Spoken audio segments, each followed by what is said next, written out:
আখিরা মধুমদ ফখরুল আউয়ালিন শুধু ওয়াজুদাস রহমাতাল লিল আলামিন মসজিদে শুধু আমারুয়ে জমিন। নবী আমার সবার পরে আসছেন, সমস্ত নবীদের পরে নবী আমার দুনিয়ায় আসছেন, কিন্তু সমস্ত নবীদের সর্দার আল্লাহ তাআলা তিনারে বানায় দিয়েছেন। ওই নবীর আদর্শ কত সুন্দর, কত সুন্দর আদর্শ নবী আমাদের উপহার দিয়ে গেছেন। যে আদর্শ যদি কোনো উম্মাত পরিপূর্ণভাবে তার জীবনের মধ্যে বাস্তবায়ন করতে পারে, ওই ব্যক্তির এই জীবনটাও শান্তি, আখিরাতের জীবনটাও তার জন্য আল্লাহ তাআলা শান্তির ব্যবস্থা করে দিবে। সুবহানাল্লাহ। ভাইরা আমার, এই পেটটাকে খালি করে খাওয়ার মাধ্যমে কেমন শান্তি ফিল হয়। একজন ব্যক্তি খাবার খাইছে পরিপূর্ণভাবে, খাবার খাওয়ার পর এমন পরিমাণ পর্যন্ত খাবার খাইছে, গলা পর্যন্ত খাবার খাইছে। ডাক্তারের কাছে যাওয়ার পর বলে, ডাক্তার সাহেব, আমার শরীরের মধ্যে কেমন যেন অস্বস্তিকর ভাব আমি অনুভব করি, কেমন যেন অসুস্থতা লাগতেছে, পেটটা ফুলা ফুলা অবস্থা। বলে, আপনার পেটের মধ্যে গ্যাস হয়েছে, আপনাকে গ্যাসের ওষুধ খাইতে হবে। গ্যাসের একটা ট্যাবলেট আমি দিতেছি, ট্যাবলেটটা খাইলেন।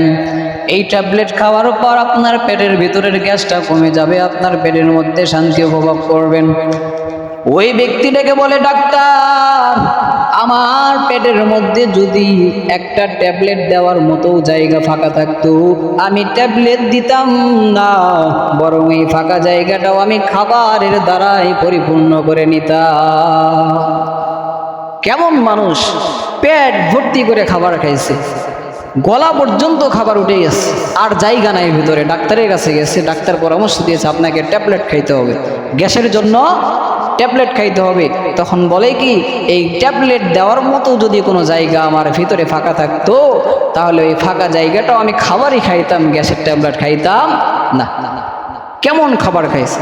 এইটা নবীর আদর্শ না। নবীর আদর্শ না মানার কারণে আজকে ওই ব্যক্তি অসুস্থ।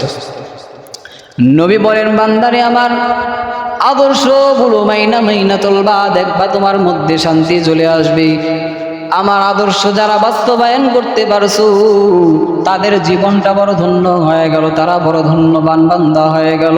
এই জীবনেও তারা ধন্য, পরকালের জীবনের মধ্যেও তারা ধন্য হয়ে যাবে। তাহলে 3 নাম্বার হলো শান্তি, আরামদায়ক উপহার আল্লাহ তাআলা তারে দান করবেন, শরীরটা শান্তি উপভোগ করবে। 4 নাম্বার হলো মহাব্বত, আল্লাহ তাআলা এবং নবী আলাইহিস সালামের মহাব্বত। আল্লাহ তাআলা বলেন, কুল ইন কুনতুম তুহিব্বুনাল্লাহ ফাত্তাবিউনি ইউহিব্বুকুমুল্লাহ ওয়া ইয়াগফির লাকুম যুনুবাকুম ওয়াল্লাহু গফুরুর রহিম। আল্লাহু আকবার। আল্লাহ তাআলা ওই ব্যক্তির 4th নাম্বার পুরস্কার দান করবেন। কেমন উপহার তার জন্য? 4th নাম্বার উপহার হলো আল্লাহর মহাব্বত। আল্লাহ তাআলা নবীর ডাইকা বলেন, নবী গো, ও আমার মহাব্বতের নবী আমার, আপনার উম্মতদেরকে জানায়া দেন, তারা যদি আমি আল্লাহরে ভালোবাসতে চায়, আমি আল্লাহর মহাব্বত যদি পাইতে চায়, তারা যেন আপনি নবীরে মহাব্বত করে, ইত্তেবা করে, আপনি নবীকে যেন অনুসরণ করে করে চলে।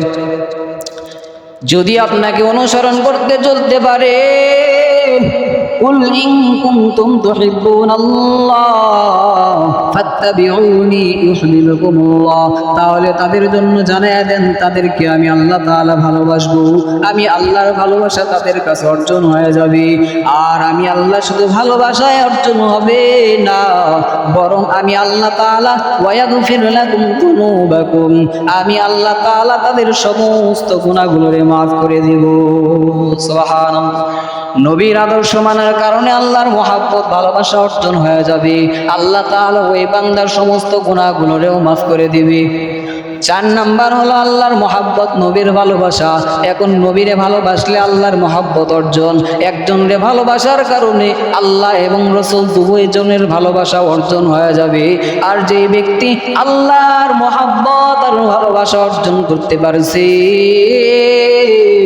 ওই ব্যক্তিটা পরকালীন জীবনে আল্লাহ তাআলা তার জন্য জান্নাতের ফয়সালা দিয়ে দিবেন। সুবহানাল্লাহ। 1 নাম্বার রহমত, 2 নাম্বার উপকার হলো তার জন্য বরকত, 3 নাম্বার হলো রাহাত অর্থাৎ শান্তি, ওই ব্যক্তিটা শান্তি উপভোগ করবে। 4 নাম্বার উপকার হলো আল্লাহ এবং রসুলের মহাব্বত বান্দার অর্জন হয়ে যাবে। 5 নাম্বার পুরস্কার, নবী আলাইহিস সালাম বলেন এই ব্যক্তির জন্য 5 নাম্বার পুরস্কার হলো জান্নাত। সুবহানাল্লাহ। 5 নাম্বার পুরস্কার জান্নাত। নবী আলাইহিস সালামের খাদেম হযরত আনাস রাদিয়াল্লাহু তাআলা আনহু, নবীর খাদেম যখন নবী তারে কয়ে বলে, আনাস রে, হে আমার বৎস, তুমি সারাটা দিন সকাল থেকে নিয়ে সন্ধ্যা পর্যন্ত এমন ভাবে চলবা, এমন ভাবে তুমি জমিনের উপরে বিচরণ করবা যেন কোনো মানুষের প্রতি কোনো প্রদৃষ্টি, কোনো মানুষের উপরে যেন তোমার কোনো রকমের হিংসা বিদ্বেষ না জন্মায়। এমন ভাবে তুমি চলো কোন মানুষের প্রতি যেন তোমার অন্তরের মধ্যে হিংসা না জন্মে, কোনো মানুষের জন্য যেন তোমার অন্তরের মধ্যে বিদ্বেষ না হয়, এমন ভাবে তুমি চলো।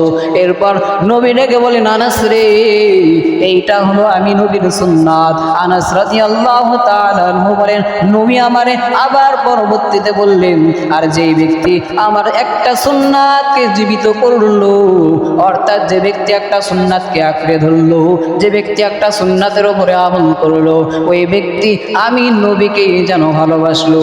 আনাস জেনে নাও, আমি নবীর যে উম্মাত ভালোবাসবে, ওই উম্মাতটা আমি নবীর সঙ্গে কিয়ামতের দিন জান্নাতের মধ্যে থাকবে। সুবহানাল্লাহ। মান আহাব্বা সুন্নতি ফাকাদ আহাব্বানি ওয়া মান আহাব্বানি কানা মাই ফিল জান্নাহ। যে ব্যক্তি আমি নবীরে ভালোবাসলো, আমি নবীর সুন্নাত মুবারককে আঁকড়ে ধরলো, ওই ব্যক্তি আমি নবীরে ভালোবাসলো।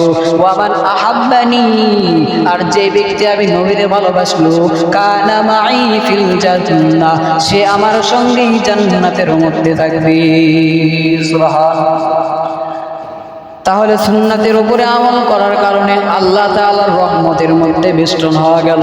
সুন্নাতের উপরে আমল করার কারণে আল্লাহ তাআলার বরকতের মধ্যে বেষ্টন হওয়া গেল। সুন্নাতের উপরে আমল করার কারণে 3 নাম্বার আল্লাহর রসুলের মহাব্বত অর্জন হয়ে গেল। 4 নাম্বার পুরস্কার হলো সুন্নাতের উপরে আমল করার কারণে তার শরীরটাও শান্তির মধ্যে থাকতে পারবে। 5 নাম্বার হলো সুন্নাতের উপরে আমল করার কারণে ওই ব্যক্তিটা কিয়ামতের দিন ফয়সালার পর নবীর সঙ্গে সে ব্যক্তি জান্নাতের মধ্যে থাকতে পারবে। সুবহানাল্লাহ।